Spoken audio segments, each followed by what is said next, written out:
I am thrilled to be joined by the soprano who hails from New York. She rose to the top of the operatic world and is the Brünnhilde of our days. Thank you for joining us, Christine Goerke. Thank you so much. It's a pleasure. Good morning to you. Well, we spoke a few months ago, and I spoke to you about the pandemic, and you were telling me about all this baking that you were doing. And so I'm wondering, in the ensuing months, have you displaced Duncan Hines yet? No, but I think Duncan Hines and all the baking has managed to find a place on my hips. That's bad. I feel like we've all sort of been like, I have friends who are like, I've lost 35 pounds. And I'm all like, that's nice. I found it. Oh my gosh. We've either like eaten our stress or run off our stress. I wish I was in the run off department, but no, we've been trying out all kinds of new recipes and stuff. I like cooking. So it's been a thing, but we've also been doing I've been leaning into the home improvement of it all because there's been things that I've wanted to do that I haven't been home for. And now that I have $1.50 to do it, I am the Pinterest girl.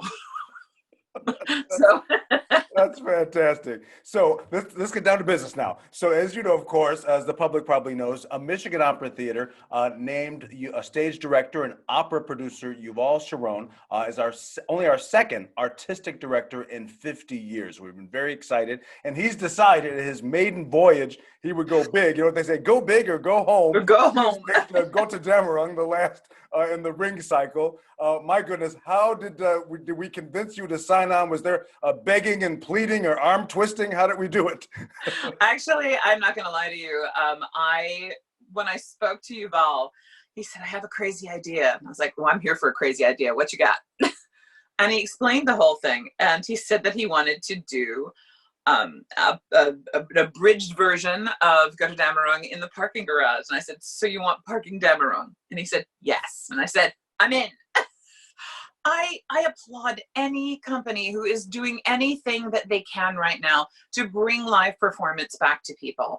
It is a difficult prospect at best, right? I mean, here in New Jersey, theaters have just opened up to 20 or 25% capacity or 150 people, which isn't exactly financially viable for a lot of theaters. If it's a smaller theater, perhaps. But when you're dealing with a company like Michigan, it's an issue of how do you safely get art to the people? We have been leaning hard into the digital offerings, which is fantastic because when we can offer something to people, it's what we should do. But this project, it is bold to say the least. It is certainly thinking outside of the box, which is, I think that when you look up thinking outside of the box, there should be a picture of Yuval going, because that man owns the thinking outside of the box. And so I was asked and I immediately said yes. I am so excited to be a part of this, to be honest with you. And it's sold out in no time. So I hope they're considering adding some more because there has been talk. I know they're working on it. I heard talk myself. Now, I had a conversation with Yuval, and he talked about wanting to change this production. He said when he was a kid back and when he was 12 years old, he would go to these operas and would have, this is before subtitles, of course. He had no idea what was going on. And since we aren't in the theater because of the pandemic, of course, he decided to make this production in English. I'm wondering, what are the challenges? Of course, this is probably in your muscles and your body in German. What does it mean to now change the language? Okay, so actually, this was a surprise to me because I signed on and did not know this. And when I heard it was in English, I immediately was concerned. And it wasn't just in English because I said, well, what translation are you going to use? And he said, no, I'll just write one. And I was like, you're very fancy, fine. And so he did and sent over the translation. And he said, listen, if there's something that seems undoable, let me know. I have to give the man his props. The thing that we look for when we are looking at things that are being taken out of the original language and placed into the vernacular, we have to be careful about the vowel sounds that are there. So if they are completely different, then it changes sort of how we have to produce the line. To his incredible credit, I'd say 90% of what he handed me was almost exactly verbatim vowel sounds that were there. And I went through and I wrote in a couple of alternative lyrics in case of. And he said, no, it's no problem if we change them. I said, no, let's try what you gave me. but I have a lifeboat if we need it. Oh, very But good. you know, the game is that even when you're singing in a foreign language, because of tessitura, because of the height and of some of the high notes and whatnot that are going on within any given scene or any given aria, it is sometimes difficult for the words to be clear. We do everything we can, but sometimes it's difficult. When it becomes something that we're doing in the vernacular, it is even more important for us to communicate the text. So we want to be able to do that without sacrificing the beauty of the line. And that's always, you know, that's the line we have to walk. So God willing, I'll be successful. You will be. You will be. I want to talk a little bit more about Brünnhilde. You know, this woman, you know, there's all this jockeying during the ring. Of course, everyone's trying to get the ring and backstabbing, literally, you know, for this ring. And it's you who decides, you know, we need a new world order, and you sacrifice yourself. Female empowerment, certainly. I was reminded of, we just lost Justice Ruth Bader Ginsburg, and another woman. We're talking about female empowerment. I'm wondering, can you put any context to that as far as in this opera for you? I have to say, if you start to think about when this was written in the late 1800s, the amount of female empowerment that is placed into the character of Brünnhilde, and throughout, she is the heroine of the entire story. That is huge, to have that kind of power bestowed upon a woman in that time. It is kind of remarkable. And the funny thing is there's such a peace and calm at the end of all of this, where it for Brünnhilde, I believe it comes from knowing what the right thing to do is. She has been through all of it at this point. She is my favorite character. She really is. And it's because we think, you know, how can we relate to these characters? These, you know, the gods and the dragons and the mermaids and the whole thing.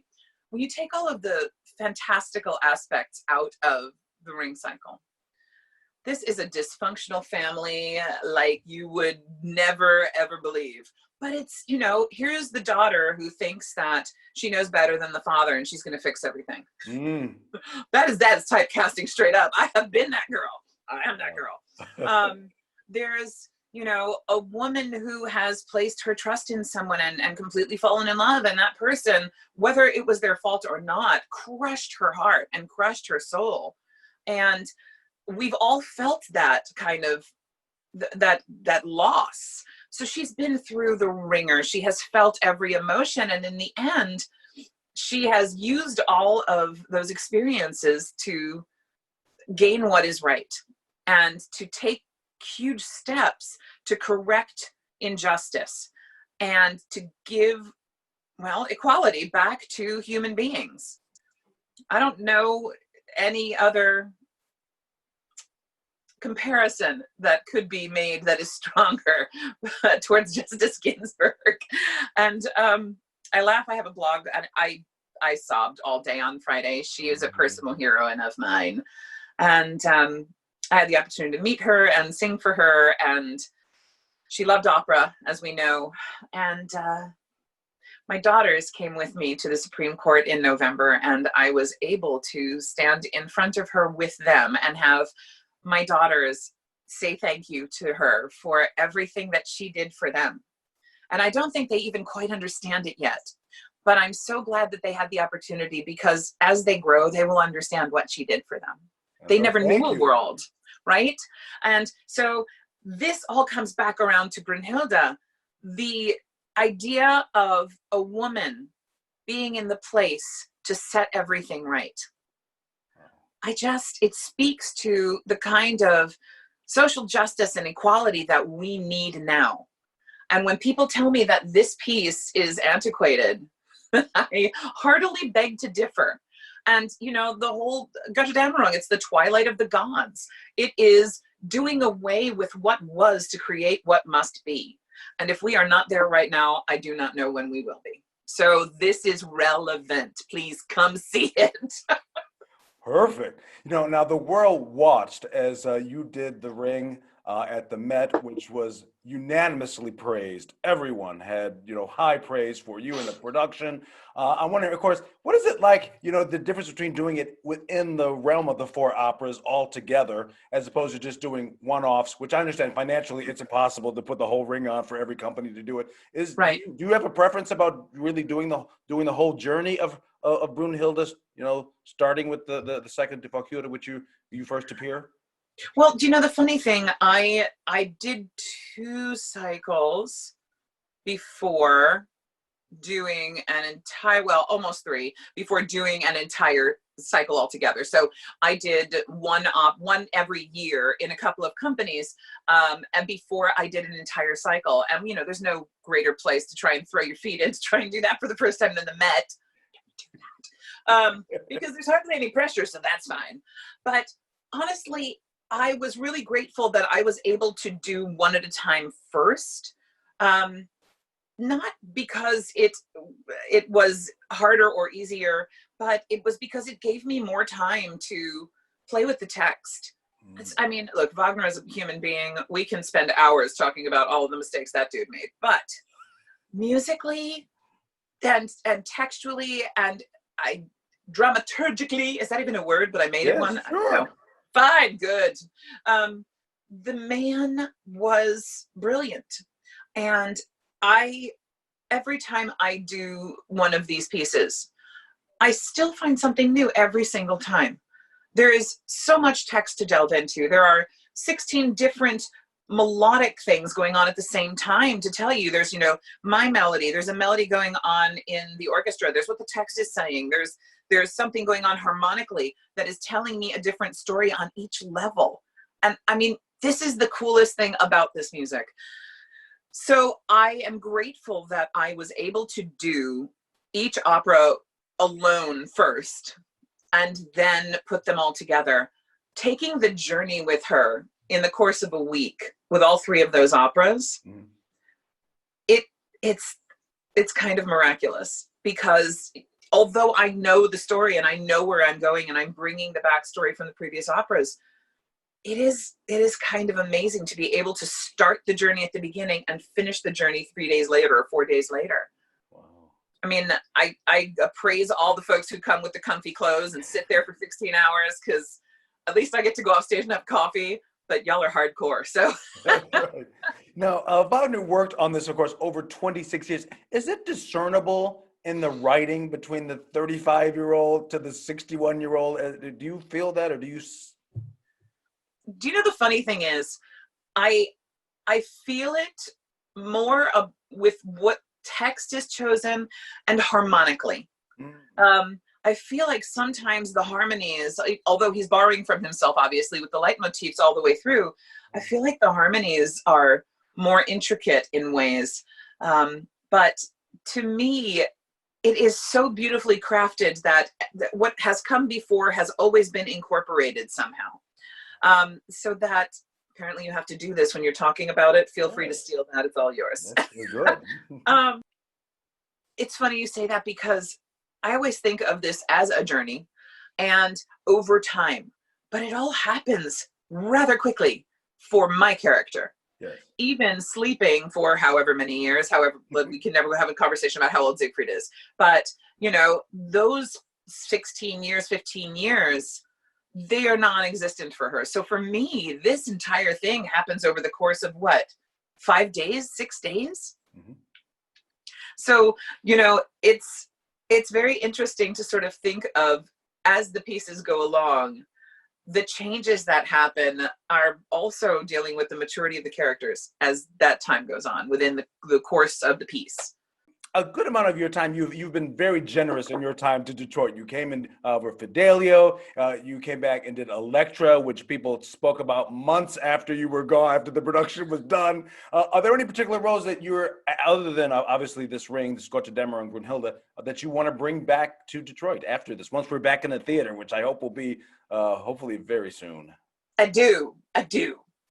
There's 2 things that I haven't done. One of which I know some colleagues are going to want to punch me in the face for, but they're going to have to get over it. I really, really want to do Santuzza. and I have not done it. And I don't know when the last time y'all did calf We pad haven't done that in a long time. I'd have to go back, but it's been more than 20 years, I would say. Mr. Brown. And Yuval, I'll make sure he sees this. We have a dutza in the house here. I mean, it's something that I really have always wanted to do. Wow. And you'll laugh because I sing eboli, but Oh, yeah. I mean, I would be happy to do that. But honestly, I'm so sorry, not so friends, but I'm 51. I get to do what I want. And I'm going to Grace Bunbury this right into the ground. I really want to sing Omneris. Wow. We got to make sure that happens. But I was going to say your Odon Fatale, the one from where was it in New York? It's on YouTube, which I've seen several times. Probably Tucker Gala or something. But Richard, I actually stole that and I used it in a program. I talked about the opera. It's so fabulous. So we know now. Omneris, Eboli too, and Santuzza. You know, I'm up for a fall stuff also. I have not had a good an opportunity to laugh in quite some time, and that's the frustrating thing. I'm a pretty funny person, but you know, I'm pretty angsty in the grand scheme of the roles that I sing. So I wouldn't mind dusting off fall stuff. So I'll leave that with y'all. Gotcha. You know, I was gonna say, speaking of talking about your personality, you know, you are known as the most down to earth and easygoing, no diva fits, no Shaynas.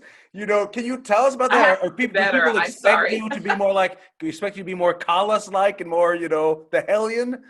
Listen, I mean, I could be the hellion, but I just, why?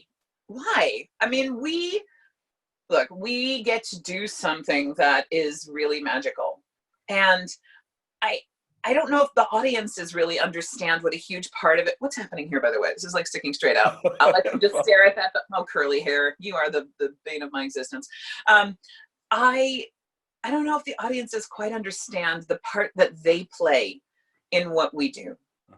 We get on stage. It's not just that we get on stage and do this thing that we do. We feed off of the energy coming from the audience. And in turn, hopefully, that fuels what we do so that we can return the energy out into the house. It's a symbiotic relationship. And when we have the gift to be able to do something like that, why would anyone walk in and be anything less than collegial? I mean, I have colleagues. I do. Thinking of some right now. But I've never been that person. I don't understand that mentality. It's not 1958 anymore. And when we get to do this for a living, how can you possibly come in with anything less than a great attitude and enjoy it? Wow. Great. I mean, I don't know. It sounds like a simplistic, stupid thing to say because we have issues. You know, I've walked in and, had a director go, right, so in this act, you're going to be wearing a crocodile head. I wish I was exaggerating, but this actually happened because my reaction was yours. I went, oh my God, you're serious. Yeah, I rolled with it, but well, that's a whole other show. And did you really wear the crocodile head? Oh yeah. Wow. Oh yes. Oh, wow. I don't know if I can find it in a hurry or I'd show you a picture. I'll send it to you later. Please do. So my last question, I was about a year ago or so, I was at listening to some auditions at Santa Fe, and there was a young woman who came in and did a Strauss aria, and everyone said, oh, yeah, that's Christine Goerke at the beginning of her career. And I thought, that's when you really know you've made it. They're now comparing you now. Oh, man. Along. Also, who is this? Do I have to look out for her? Exactly. Oh, no, but don't worry about a thing. Don't worry about a thing. But here's my question. What advice would you give for someone with your voice trying to find their way? Because is there a clear path as to how to navigate this? Because, you start out with Mozart, of course. I did. It is, look, here's the deal. I think that, and I've been doing a lot of online coaching because I'm sitting in the house. We are all stuck at home. I really want to be helpful. So I've been coaching anywhere between 15 and 20 hours a week, and I've loved it. And it seems that I'm like the baby big voice whisperer because that's who keeps coming to me, and I'm here for it. The thing is, there is no one right way to do this. What I will say, especially right now, I've been saying this for the last 2 weeks to people, this is the perfect time to try on something that you really want to try. That doesn't mean you're going to go and try and get yourself cast in the role, but the kind of things that I do for a living now, the kind of things that I changed over into, even when it was sort of baby big voice, I started this in my mid-30s. That repertoire, our repertoire, it is through composed. It has so much text. You don't get to be a lazy musician. With this repertoire, you need to go and listen to the orchestra. You need to pay attention to those parts. You need to know when you have to give 100% and when you don't. You need to know what instrumentation is happening so you know how much focus you need to use, because you're one person and you will never win over a 100-piece orchestra. It takes time to incorporate all that stuff into your body. And if you don't start looking at it now and try it on for size, how will you know? You will know. You will start singing and be like, oh, this is not, it's not for me right now. That's cool. Put it away for a year. Take it back out next year. See how you feel. I mean, sing what feels healthy for you in the moment. And I will also say, last thing, everyone and their mother will tell you that you're a insert Fach here. Smile nice, keep your small group of people around you, and walk forward. Wow. Well, you dropped some pearls of wisdom once again, Christine Goerke. We can't wait to see this production. Thank you so much for joining us. And we look forward to seeing your Santuzza, your Eboli, and your Amneris very soon. And Alice, don't forget Alice. Thank you so much. Thank you so much. It's a pleasure to talk to you, Arthur.